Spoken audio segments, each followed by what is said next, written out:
Hello friends, સ્વાગત છે તમારું મારી ચેનલ ધર્મિષ્ઠાની રસોઈમાં। આજે આપણે બનાવીશું મેંગો મલાઈ બરફી। તો એકદમ બજાર જેવી જ શુદ્ધ બરફી બનાવવા માટે આપણે 3 નંગ કેરી લીધેલી છે, જે આપણે આ રીતની પાકી કેરી આવે તે લેવાની છે। હવે આપણે ત્રણેય કેરીની છાલ ઉતારી લેશું।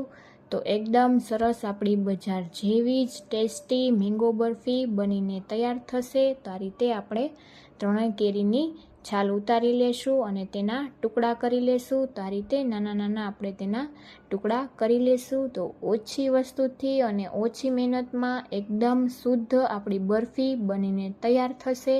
તો આ રીતે આપણે કેરીના ટુકડા કરી લેશું ત્રણેય કેરીના, અને આ રીતની પાકી કેરી હશે તો એકદમ આપણી ટેસ્ટી બરફી બનીને તૈયાર થશે। તો આપણે કોઈ પણ પ્રકારના ફૂડ કલર વગર બનાવીશું। તો હવે આપણે ટુકડાને મિક્સર જારમાં ઉમેરી દઈશું। ત્યારબાદ આપણે તેમાં બીજી વસ્તુ ઉમેરીશું, જેમાં આપણે ટોપરું ઉમેરીશું। તો આપણે ફ્રેશ નાળિયેર લીધેલું છે, જેની મેં આ રીતના છાલ ઉતારી લીધેલી છે। હવે આપણે તેને ઉમેરી દઈશું, અને તમારી પાસે જો ટોપરું ન હોય તો તમે ટોપરાનું ખમણ કે સૂકું ટોપરું પણ લઈ શકો। અને આપણે મિલ્ક પાવડર લીધેલો છે, 10 રૂપિયાના પેકેટમાં જે આવે તે જ આપણે લીધેલો છે। ત્યારબાદ આપણે 1 કપ જેટલી ખાંડ ઉમેરીશું। તો ટોપરું અને કેરી બંનેમાં સ્વીટનેસ હોય છે, તો આપણે એક્સ્ટ્રા સ્વીટનેસ માટે 1 વાટકી જેટલી આપણે ખાંડ લીધેલી છે, 1 નાની વાટકી જેટલી, અને આપણે ફ્રેશ મલાઈ લીધેલી છે 3 ચમચી જેટલી, તેને ઉમેરી દઈશું, જેનાથી એકદમ સરસ મલાઈદાર આપણી બરફી બનીને તૈયાર થશે। બધી જ વસ્તુને આપણે ગ્રાઇન્ડ કરી લઈશું। તો તમે જોઈ શકો છો કે આપણું એકદમ સરસ બેટર બનીને તૈયાર થઈ ગયું છે બરફી માટેનું। તો આ રીતનું આપણે થીક બેટર તૈયાર કરી લીધેલું છે, જેમાં આપણે કોઈ પણ જાતનું પાણી ઉમેરેલું નથી। હવે આપણે તેને એક આ રીતે કઢાઈમાં લઈ લેશું। તો એકદમ ઇઝીલી આપણી આ બરફી છે તે બનીને તૈયાર થઈ જાય છે। તો તમે પણ જો કોઈ મહેમાન આવવાના હોય કે આ રીતે ક્યારે પણ મીઠાઈ ખાવાની ઈચ્છા થાય તો ઉનાળામાં આ રીતે તમે બનાવી શકો છો। તો આ રીતે આપણે તેને કઢાઈમાં ઉમેરી અને સ્લો ગેસની ફ્લેમ પર આપણે તેને સતત ચલાવતું રહેવાનું છે, જેથી એકદમ સરસ આપણું બરફી માટેનું ઘાટું બેટર બનીને તૈયાર થઈ જાય।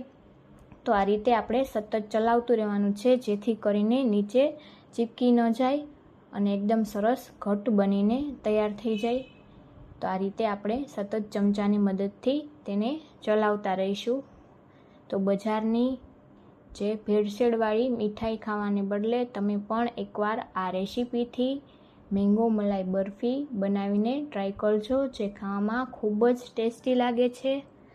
તો આ રીતે સતત આપણે તેને ચલાવતા રહીશું। તો 10 થી 12 મિનિટ જેવું આપણે સતત ચલાવી, અને તમે જોઈ શકો છો કે આ રીતનું ચમચામાંથી આ રીતે પડે નહીં, અને એકદમ સરસ આપણું થીક બેટર તૈયાર થાય। આ રીતે ચમચી આપણે રાખતા એકદમ સરસ ઊભી રહી જાય એ રીતનું આપણે ઘાટું બેટર આ રીતનું તૈયાર કરવાનું છે। હવે આપણે તેમાં ઘી ઉમેરીશું। તો આપણે 1 ચમચી જેટલું તેમાં ઘી ઉમેરી દઈશું, જેના લીધે આપણી બરફીનો ટેસ્ટ પણ સરસ આવશે, અને કઢાઈમાંથી ઇઝીલી આપણે તેને લઈ શકશું બેટરને। તો આ રીતે ઘી ઉમેરી એકદમ સરસ મિક્સ કરી દેવાનું। તો ઘીની એકદમ સરસ આપણને મિક્સ થાય અને સુગંધ પણ સરસ આવવા લાગી છે, અને એકદમ ટેસ્ટી આપણી બરફી બનીને તૈયાર થઈ ગઈ છે। આ રીતે આપણે બધું જ સરસ ચલાવી અને 2 થી 3 મિનિટ ફરીથી આપણે તેને મિક્સ કરી લેવાનું। તો આ રીતે બધું જ બેટર છે તે ઘી ઉમેરવાથી ઇઝીલી બહાર આવી જશે। તો હવે આપણી બરફીનું બેટર તૈયાર છે। હવે આપણે જે પ્લેટમાં તેને લેવાની હોય, સેટ કરવાની હોય, તેને આ રીતે ઘીથી આપણે ગ્રીસ કરી લેશું, જેથી ઇઝીલી તે આપણે બહાર તેને કાઢી શકીએ ટુકડા કરીને। તો હવે આપણે બેટરને નીચે ઉતારી લેશું અને પ્લેટમાં લઈ લેશું। તો છે ને એકદમ ઇઝી બનાવવાની એકદમ સહેલી રીત, અને એકદમ શુદ્ધ આપણી મેંગો બરફી બનીને તૈયાર થઈ જશે, કોઈ પણ ઝાઝી મહેનત વગર 10 થી 15 મિનિટમાં જ બનીને તૈયાર થઈ જશે। તો આ રીતે કોઈ પણ વાટકીથી આપણે તેની સપાટી છે તે એકદમ સરસ સેટ કરી લેશું। તો આ રીતે આપણે વાટકીથી તેને એકદમ પ્રેસ કરી અને સેટ કરી લેશું। તો તમને આ મારી રેસીપી કેવી લાગી તે કોમેન્ટમાં જણાવવાનું ભૂલતા નહીં.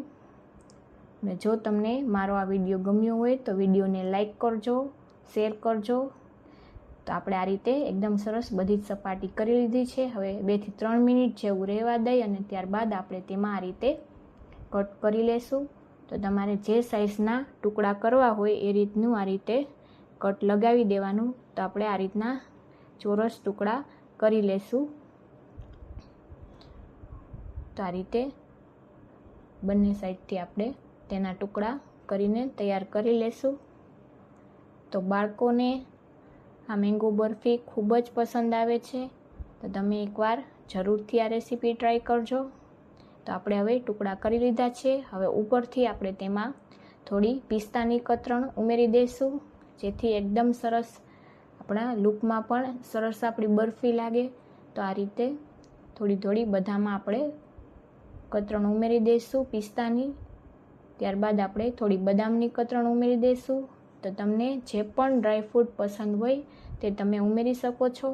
આ રીતે કટ લગાવ્યા બાદ આપણે આ રીતે ઉમેરીશું, જેથી કરીને આપણે આસાનીથી તેમાંથી બહાર કાઢી શકીએ. હવે આપણે આ રીતે પ્રેસ કરી દઈશું બધી જ કતરણને અને ત્યારબાદ આપણે તેને સેટ કરવા માટે 30 મિનિટ જેવું ફ્રીજમાં રાખી દઈશું, જેથી એકદમ સરસ છે આપણી બરફી સેટ થઈ જાય. તો આ રીતે બધું જ પ્રેસ કરી આપણે 30 મિનિટ જેવું તેને રહેવા દઈશું ફ્રીજમાં. તો આપણે 30 મિનિટ રહેવા દઈ અને બહાર લઈ લીધેલી છે. હવે આપણે ફરીથી આ રીતે કટ લગાવી લેશું અને બરફીને લઈ લેશું. તો આ રીતે કોઈ પણ ચાકુની મદદથી તમે આ રીતે કટ કરશો એટલે ઇઝીલી આ રીતે બહાર આવી જશે.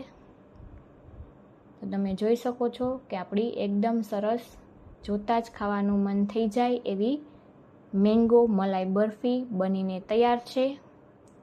તો આપણે એ જ રીતે બધી જ પ્લેટમાં લઈ લેશું. જો ચેનલમાં નવા હોય, ચેનલને સબસ્ક્રાઈબ ન કરી હોય તો કરી દેજો.